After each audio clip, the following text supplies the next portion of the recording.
Hi guys! Good day and welcome back to our YouTube channel, Marjan's Garden. So ngayon guys, ay meron tayo ulit i-unbox. So ito ay galing kay Mark Balatong of Succulent of the North. Ayan guys. So, palagi na ako nakakabili kay Sir Mark. Ayan. So masasabi ko maganda yung air dry niya. Pero ngayon titingnan natin guys kung okay ba yung succulents na nabili natin sa kanya ngayon. So, bali, tinanggal ko na yung ano niya guys, yung packing. Ayan, para mas mabilis tayo.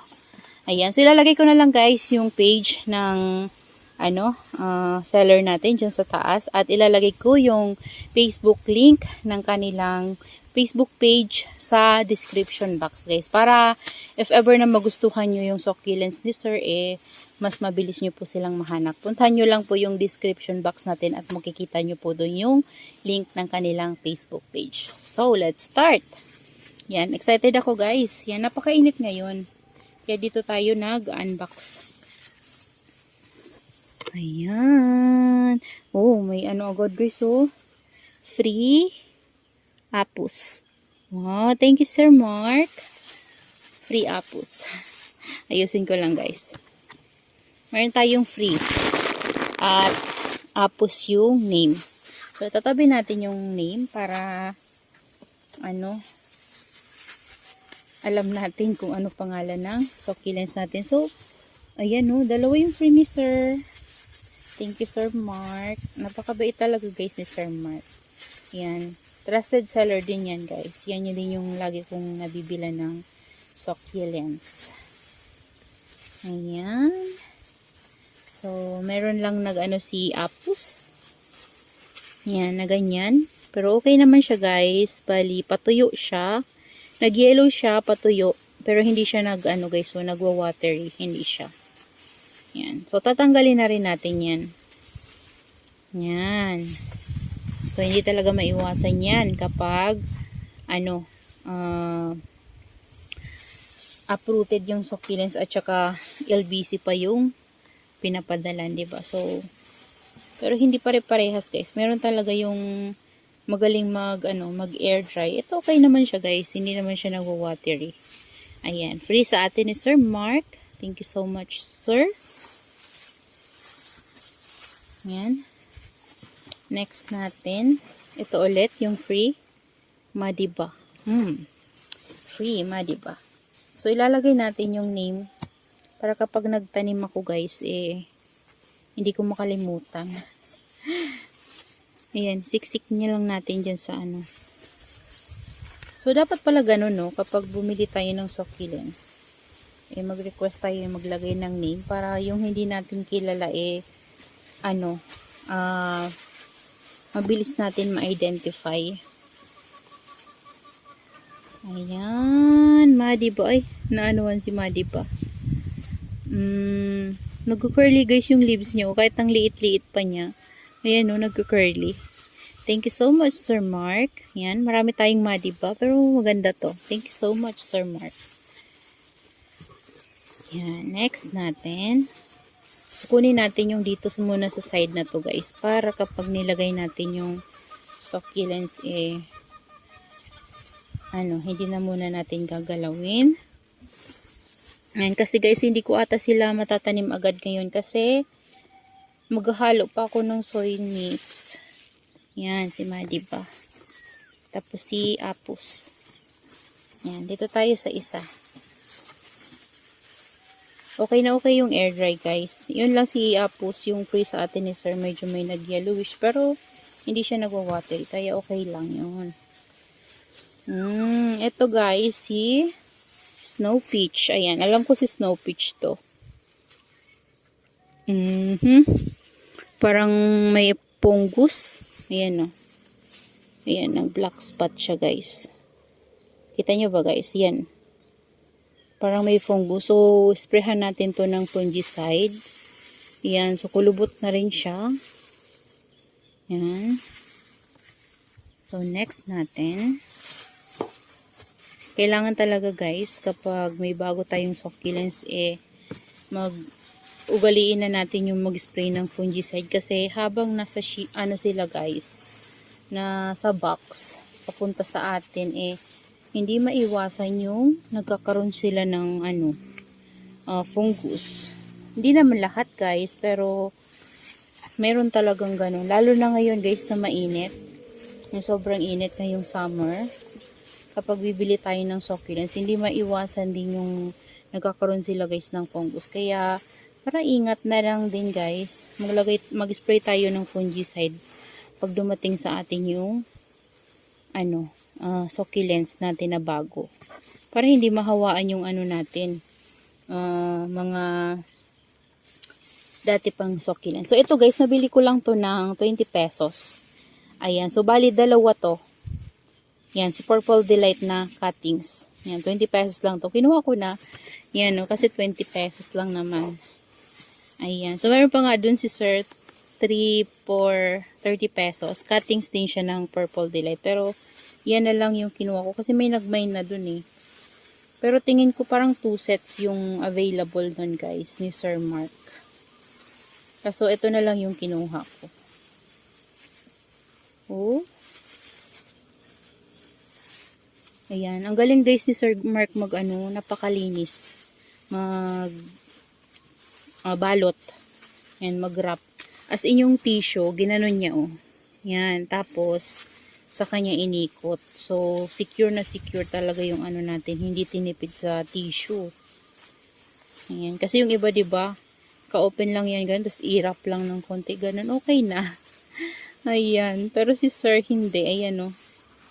Ganda. Yan. Ilalagay ko na lang din guys yung ID nito dyan sa natin. Sa screen. Kasi nakalimutan ko din. Ayan. Ang ganda nito guys. Oh. Yan. Super ganda. First time ko magkaroon nito. And to guys. Para siyang silvery color na may pagka-purple ng konti. Ayan. Sa personal.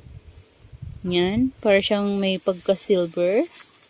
At okay naman siya. Kaso matanda na yung stem niya. Ayan, may flower stalk din. So siguro gawin natin, i-cut natin to. Kasi na yung niya, pinakapuno. Matanda na. Ayan.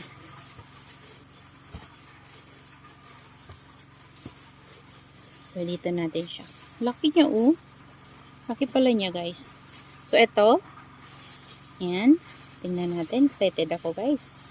Ano ba yung nabili ko na iba kay Sir Mark? Hindi ko na guys maalala.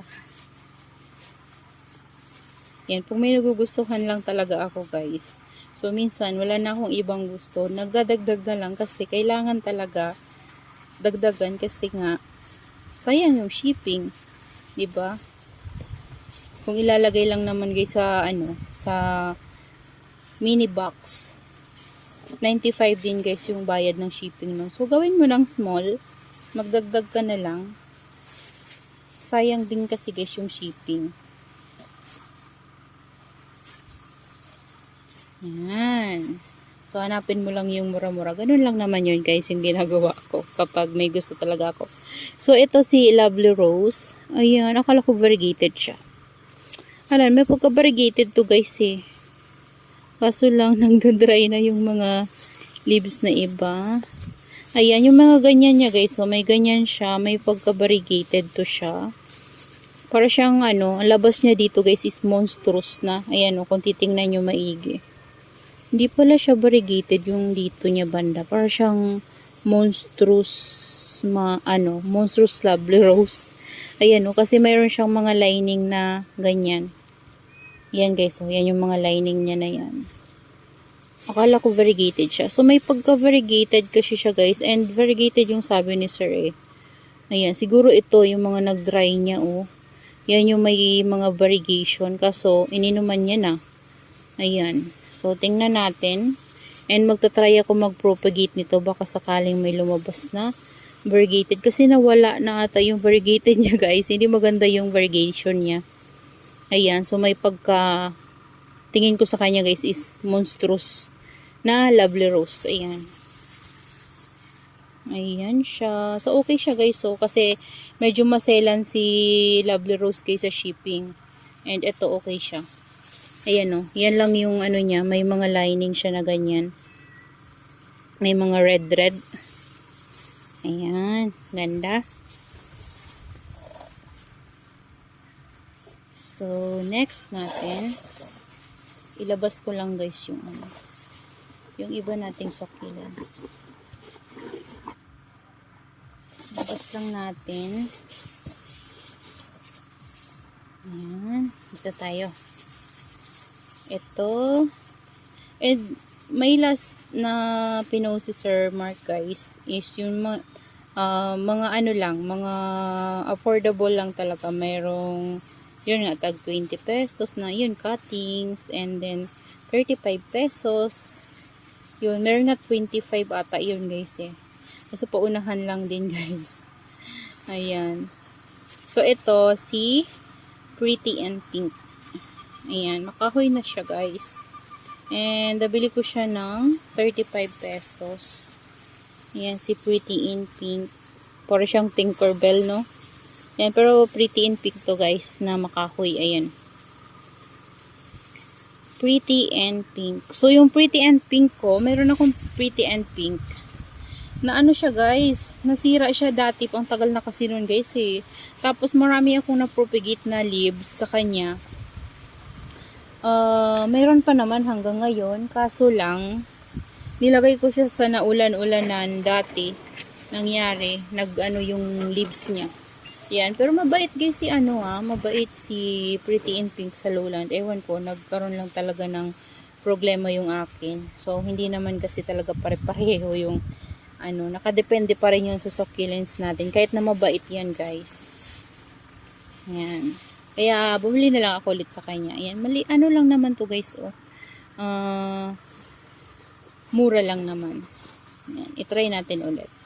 So, ito, si Monroe ata. Monroe o Lawidensiana. Set kasi to guys. Bali, 2 for 100 ata yun, guys. Yan. Hindi ko na alam kung sino yung partner niya. Yan, bali, inad ko lang. Ito lang talaga yung naano ko nung pinost ni sir. Kasi, naka-post dun is variegated siya. Tapos, mayroon talaga siyang var. Hindi lang masyadong kita yung ibang pagka-variegation niya, guys. Kaso lang, feeling ko, yung mga nag-dry na leaves sa ating lovely rose, yun yung may variegated sa kanya. Kasi, yun yung may mga yellow eh. So, ayan, sana lumabas yung variegation niya guys sa susunod. Kapag lumaki na siya sa atin. Ayan, ito. Ewan ko kung ano yung pangalan nito guys. Missing You siguro yun. Yan, parang partner sila nito. Missing You. Di ko lang sure guys kung Missing You ba talaga. Pero parang yun yung naalala ko. And parang top cut lang din siya guys. Oh. Ayan siya. Maganda siya. Ayan. Iniinuman niya yung lower leaves niya. So, next natin.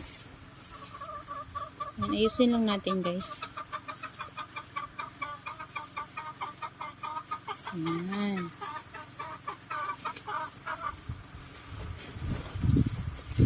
Charan. Mawala yung farina.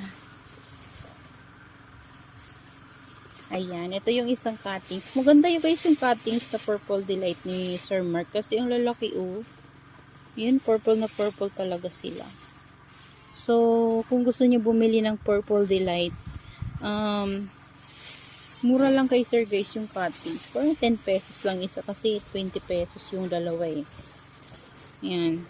So, kung bibili tayo ng cluster na Purple Delight, diba mahal din guys. So, sa cuttings, kapag nakabili tayo, sabihin nyo na makabili ka ng mga 10 pieces. So, pag 10 lang. So, meron ka ng cluster, itanim mo lang sa malaking pot. O, diba puno na yung isang pot mo na malaki nun. Meron ka ng cluster. Antayin mo na lang na, mabuhay. So, ito, meron tayo ditong nabili na si Lilac Rose. This one, parang si Lilac Rose to. Meron siyang carunculated sa leaves. So, meron na ako nito before. Kaso na-murder ko kasi kinat ko. So, mahirap talaga guys ang mga carunculated succulents kapag kinakat. Hirap nilang buhayin. Ayan. So, parang baby lang din to. Separate niya. Ayan siya. Ganito ang itsura ni Lilac Frost, guys. Ayan. Ang ganda niya, no? Ayan. So, yan din yung isang nagustuhan ko sa post ni Sir Mark. Sa sale niya. Ayan. So, meron pa tayong dalawa na lang siguro to, guys. Dalawa na lang. Oo, dalawa na lang. Ang daming tissue. Daming tissue. So, ito, bakit cuttings? Cuttings pala to.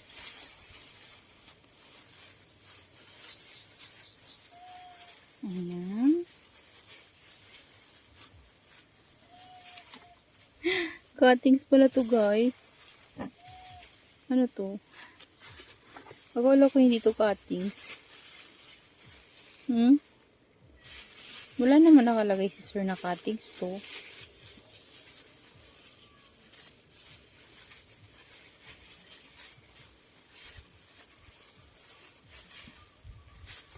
Ayan. So, nagustuhan ko kasi to, guys. Kasi ang ganda ng leaves niya.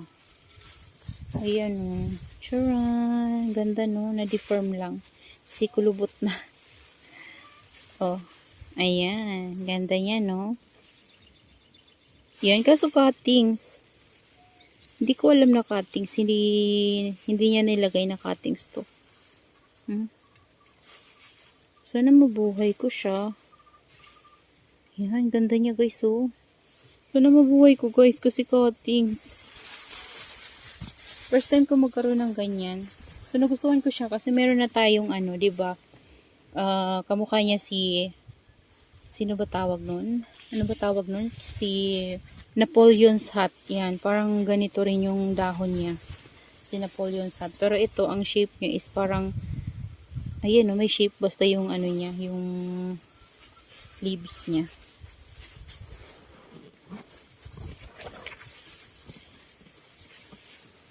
Ayan. Wala, kulang to, guys. Wala si Baekya. Alam ko meron akong Baekya eh. Ayan, eto. Nakabili ulit ako sa kanya ang chubby, oh. Ayan. So, ayan na siya, guys. Wala yung Baekya. Kaya pala, guys, wala sa picture niya yung Baekya. Sabi niya, nabalot na ng kapatid niya. Pero wala. Wala yung Baekya natin. So, sasabihin ko na lang sa kanya. And, refund ko na lang siguro yun, guys. Kasi, parang last buy ko na muna ng succulents ngayon. Pahinga na muna ako sa kakabili. Wala talaga, guys, yung Baekya. Wala yung Baekya. Alam ko mayroon akong Baekya eh. Ayan. So, yan na, guys. Yung na-unbox natin, kulang lang siya ng isa. Si Baekya. Hindi niya na isama. Ayan. So, ayan na sila. Pati yung free natin. Yun. Tapos ito yung natakpan na, guys, yung iba. Ayan. Papakita natin para makita ni Sir Mark na wala talaga si Baekya. Ayan. Ayan, guys. Yan na, guys, yung mga na-unbox natin. Galing kay Sir Mark. Yan. Sad lang kasi wala si Baekya. Gustong-gusto ko pa naman yun. Ayan. That's all for today's video, guys. Sana ay nag-enjoy po kayo sa ating unboxing na ito. Ayan. Maraming salamat po sa inyong panonood. And see you on my next vlog. Happy gardening, everyone. Bye-bye!